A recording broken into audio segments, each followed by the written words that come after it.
마켓무버입니다. 이례적으로 많은 눈이 내린 11월이었습니다. 이처럼 11월에 금리 인하도 말 그대로 서프라이즈였는데요.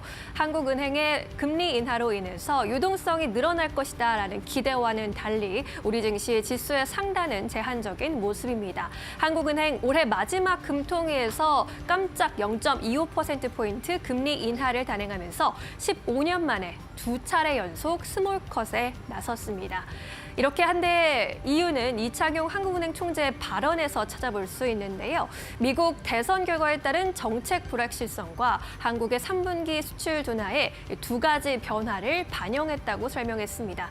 또한 2025년 내년도 성장률 전망치를 2.1%에서 1.9%로 하향 조정했고요. 올해 성장률 전망치 역시 2.4%에서 2.2%로 내려잡으면서 0.2%포인트 각각 하향 조정하게 됐습니다. 뿐만 아니라 통화 정책 방향의 결정문도 수정이 돋보였는데요. 지난 10월에는 금리 인하를 신중히 검토하겠다라고 했지만 이번 11월에는 신중히라는 문구가 빠졌습니다. 결국에는 경기 둔화를 우려해서 이러한 결정을 했다라고 해석할 수 있을 텐데요. 그렇다면 증권사별로 자세한 분석 다음 페이지에서 만나보도록 하겠습니다. 일단 경기 우려로 인해서 비둘기 하늘이 돌아왔다라는 점이 가장 눈에 띄었습니다. 상상인 증권은 깜빡이 켤 새 없이 전방 주시 후 판단했다면서 성장세를 유지할 필요성이 시급하기 때문에 내린 결정이라고 분석을 했고요. 하나투자증권에서는 이제 한국은행의 시선이 금융 안정에서 경제로 이동하고 있다고 판단했습니다. 뿐만 아니라 예상보다 더 많은 금리 인하 가능성이 부각되고 있다라는 점 역시 주목해야 할 포인트인데요. 삼성증권에서는 깜짝 인하를 단행하면서 향후 2.25%로의 가능성이 열려 있다고 봤습니다. 대부분의 증권사들 내년도 최저금리 하단 2.5%까지 바랐는데 최저금리 하단의 하반을 더 열어놓은 것으로 보입니다. SK증권에서는 트럼프가 물고 온 비둘기로 내년 최종금리 전망이 2.25%대까지 하향 조정될 수 있다라고 역시나 같은 의견을 냈고요. 이 피크코리아에 대한 고민이 필요할 시점이라면서 앞으로 우리 증시에 대해서 중장기적인 성장성에 대해서 고민을 해 나가야 한다라고 피력했습니다. 현재 우리 증시 이렇게 금리 인하에 대한 노력을 함에도 불구하고 외국인들의 수급이 돌아오지 않고 있다라는 점 역시 고질적인 문제점인데요. 현재는 미국의 관세 이슈, 트럼프 리스크 등 여러 가지 대외 변수에도 민감하게 반응하고 있는 상황입니다. 12월에는 금리 인하의 효과를 온전히 반영해줄 수 있을지 함께 지켜보도록 하겠습니다. 마켓무버 함께 하셨습니다. 네, 이어서 오늘 시장에서 움직이고 있는 이슈들, 종목들 함께 살펴보고 가도록 하겠습니다. 오늘은 이데일리온의 곽유정 파트너 그리고 이데일리온의 박정식 파트너와 함께 해보도록 하겠습니다. 안녕하십니까? 네, 안녕하세요. 네, 오늘 또 두 분의 조합은 여기서는 처음인 것 같은데 네, 오늘도 기대가 됩니다. 그렇다면 오늘은 주제가 어떤 것일까요? 바로 만나보도록 하겠습니다. 네, 오늘의 주제는요. 말도 많고 탈도 많은 엔터주, 연말에 주목할 만한 종목은? 이라는 질문을 저희가 던져봤습니다. 어제 저녁에 뉴진스 사태가 있지 않았습니까? 이에 따라서 하이브 주가가 좀 급락이 나왔고 또 하이브가 장중에 뭐 입장을 표명하긴 했는데 뭐 엔터주는 사실 숫자로 보이는 것보다 앞으로 인력에 따라서 좀 사람이 가지고 있는 그러한 문제가 있다 보니 아무래도 불안감은 클 수밖에 없을 것 같다라는 생각이 듭니다. 먼저 곽유정 파트너님, 네. 탑픽 종목 있으실까요? 탑픽 종목 당연히 저는 YG 엔터테인먼트 YG 가지고 왔고요. 네. 그 YG 엔터테인먼트 소속 가수 중에서 앵커님은 어떤 가수 좋아하시나요? 블랙핑크죠. YG 엔터 하면은. 아, 그런가요? 저는 나이가 좀 있어서 그런가 2NE1이 저도 사실 2NE1 그런 이제 그 시대에 있긴 한데 네. 빅뱅 시대 그리고 2NE1이 저의 시대이긴 하지만은 네. 요즘엔 또 블랙핑크가 대세이지 않습니까? 그렇죠. 원래 이제 2NE1의 동생으로 나온 게 블랙핑크였는데 맞아요. 블랙핑크가 확실히 지금 글로벌한 지금 인기를 끌고 있어서 내년이면 또 완전체 컴백에 대한 기대감 지금 현재 들어오고 있잖아요. 네. 저는 이제 블랙핑크도 좋지만 이제 21 21 파이다 보니까 네.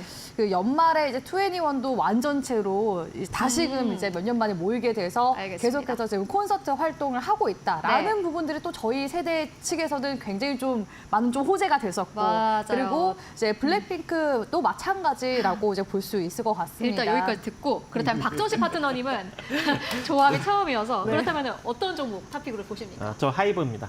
하이브요. 네. 그럼 박성식 파트너님은 하이브의 어떤 그룹을 아, 좋아하시죠?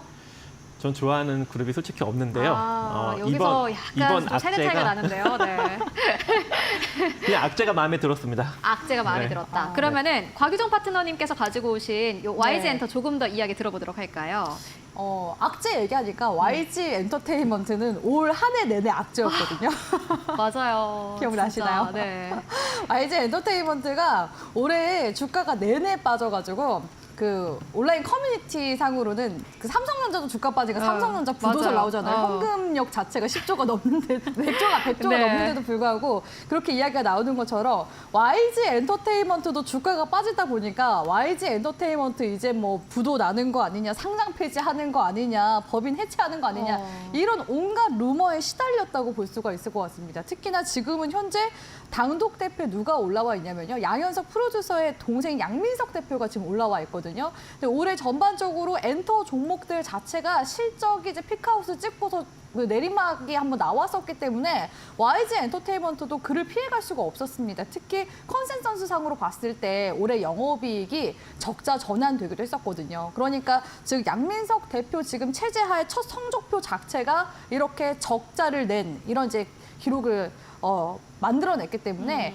아무래도 주주들 사이에서는 그 올 상반기 지금 초까지만 해도 YG 엔터테인먼트에서 주주 친화적인 정책도 할 거고 또 환원도 할 거고 배당에 대한 기대감 키워갔었거든요. 근데 사실 이 배당이라는 것도 기업의 이윤이 남아야지 배당을 할 수가 있는데 배당을 할 수 없는 상태에서 그 형인 양현석 프로듀서가 고액의 지금 연과 14억 정도를 받아갔어요. 그래서 굉장히 좀 문매를 맞았다라고 볼 수 있을 것 같은데 계속해서 이제 YG 엔터테인먼트 쪽에서 이런 수익성 악화에 대한 부분들을 고민을 하고 있습니다. 그래서 방송 제작 그 자회사 매각도 지금 현재 진행 중이라고 볼 수 있을 것 같고요. 지난해 이제 12월부터 이 자회사 스튜디오 플렉스 지분 60%를 이제 매각하기로 했는데 아직까지는 이 매각 되지는 못한 그런 상황이라고 볼 수 있을 것 같습니다. 그럼에도 불구하고 계속 YG 엔터테인먼트의 기대감을 키워나가는 요소, 우리 앵커님이 말씀하신 대로 블랙핑크 때문이라고 볼 수 있을 것 같은데요. 지금 이제 하반기 블랙핑크 멤버들이 지금 솔로 활동을 하고 있죠. 이 솔로 활동하기 전에 솔로 활동을 한다는 그런 이제 이유 때문에 YG 엔터의 주가가 빠진 부분들도 분명히 있었습니다. 그런데 결국에는 이 YG 플러스 같은 이제 유통사들 같은 경우에도 주가가 또 올라가기도 했었고 오히려 개별 활동이 향후에 이런 완전체로 활동했을 때 기대감을 더 키우는 그런 맞아요. 모멘텀이 됨으로써 YG 엔터테인먼트가 딱 그 4분기 기점으로 해서 공연 수익도 이제 발생하기 시작하면서 주가가 막 올라오기 시작했거든요. 그래서 사실상 내년에 우리가 기대를 해볼 수 있는 이 블랙핑크 파워 계속해서 좀 기대감을 가져가 볼 수 있다라고 말씀드릴 수 있을 것 같고요. 이런 이제 아티스트 공백기가 이제 마무리가 되면서 이 YG 엔터테인먼트에 또 있는 남자 보이 그룹이 있습니다. 트레저라고 있는데 이 트레저 팬들은 그러거든요. 왜 트레저 계속 이제 그 보물상자 안에만 가둬두냐라는 이야기가 많이 나왔었는데 네. 이제는 또 다시 본격적으로 활동에 대한 또 기대감도 가져가 볼 수가 있어서 이런 이제 공백기가 좀 마무리되고 라인업이 풀 가동될 수 있다라는 점에서 YG 엔터테인먼트 우리가 좀 기대감을 가져가 볼 수 있는 엔터주이지 않나라고 보고 있습니다. YG 엔터 이번 해 주가가 좀 많이 빠졌는데 말씀처럼 어쨌든 간에 굵직굵직한 아티스트들은 굉장히 많은 그러한 엔터사입니다. 말씀해줬던 뭐 블랙핑크도 마찬가지고 2NE1 저도 콘서트 기대가 되는데 일단은 YG 엔터테인먼트 주가까지 함께 기대를 해보도록 하겠고요. 악재가 마음에 들었다는 하이브. 좀 약간 위험한 발언인 것 같긴 한데 박선희 파트너님은 하이브 어떻게 보고 계십니까? 네. 일단은 하이브랑 JYP랑 YG랑 그다음에 SM 이렇게 좀 놓고 뭐가 좋을까 이렇게 보았더니 네. 일단은 JYP는 실적 선방이 좋았더라고요. 한마디로 하이브랑 마찬가지로 실적 감소가 좀 적었어요. 상대적으로 다른 이제 엔터테인먼트사들에 비해서 그래서 좀 긍정적이고 또 JYP 같은 경우 일단 현재 좀 아티스트 이 스트레이 키즈가 조금 핫하잖아요. 그래서 이 기대감으로 이제 추가적인 상승이 좀 가능할 것 같지만 최근에 너무 많이 올라와서 솔직히 엔터사들 중에 자산 대비 가장 많이 부각을 받고 있더라고요. 그래서 일단 제끼고 그다음에 YG 같은 경우에는 블랙핑크 이슈가 있지만 적자가 있어요. 그래서 솔직히 재무적으로 가장 조금 적자 기조를 많이 기록을 하고 있기 때문에 또 제꼈고 그다음에 이제 SN 같은 경우에는 여러 가지 이제 카카오 엔터테인먼트랑 덩치를 좀 키워가는 어떤 그런 단계더라고요.